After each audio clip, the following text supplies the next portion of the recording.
Okay, good evening mga kabiyaheros, biyaheras, no. So kasalukuyan nandito na kami sa aming bahay. Yan. Yan yung bahay na kubo ng pobreng tricycle vlogger. So kasalukuyan kong tinitest kung ah, okay ba yung cellphone holder natin with charger. Yan, no. Kasalukuyan talagang nakakonek yan mga kababayan sa cellphone ko ngayon. Yan. So okay naman, nagcha-charge talaga siya. Hindi ko lang alam kung kita niyo yung kulay asul na ila. Yan, sa ilalim. Pero working siya mga kabiyaheros biyaheras. Tinanggal ko na yung binili ko sa online. Wala pang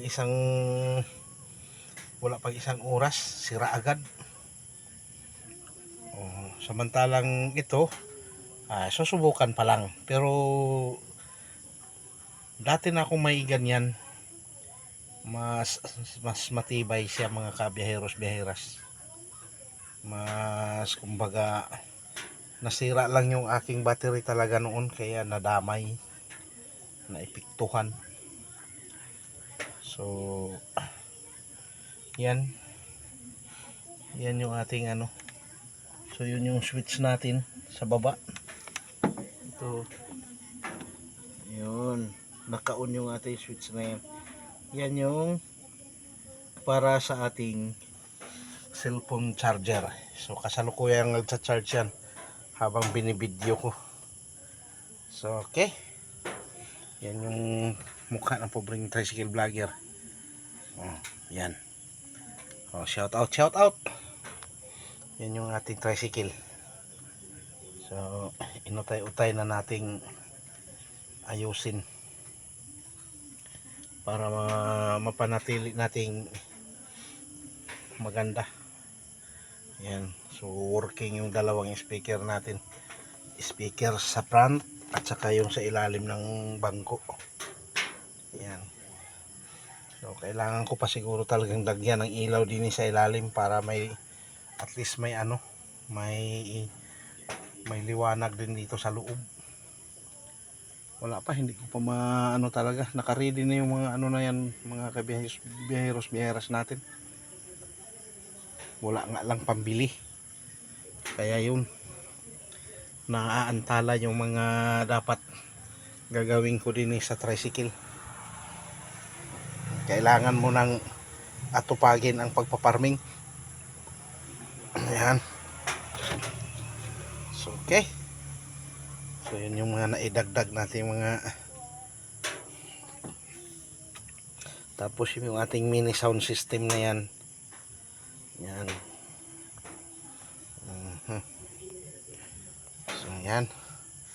Thank you sa mga mag-like, mag-share, mag-subscribe ng ating Facebook page. Ganoon na rin sa ating YouTube channel, Alfred Uhaw TV Vlog.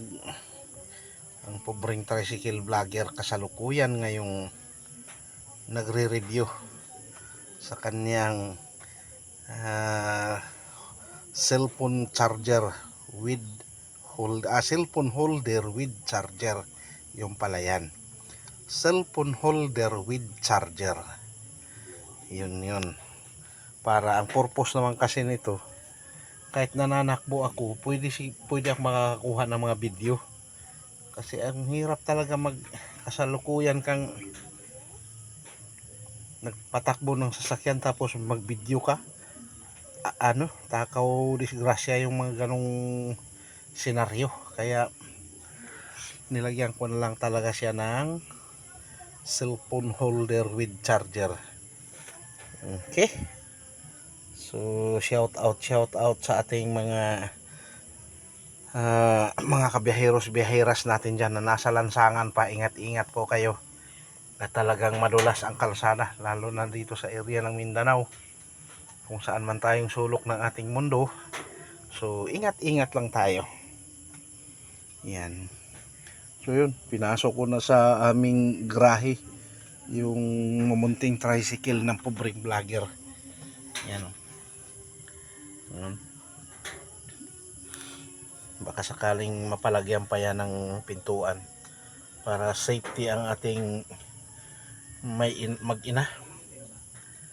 Pero bala ko talang palalagyan niya ng pinto dyan, tsaka yung sa likuran, para maganda talaga siyang tingnan, may mapurma talaga, bago tayo baka sakaling makabiyahe kami ng paluson.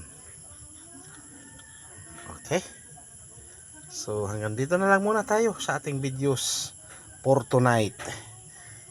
Bye bye, God bless, and to God be the glory.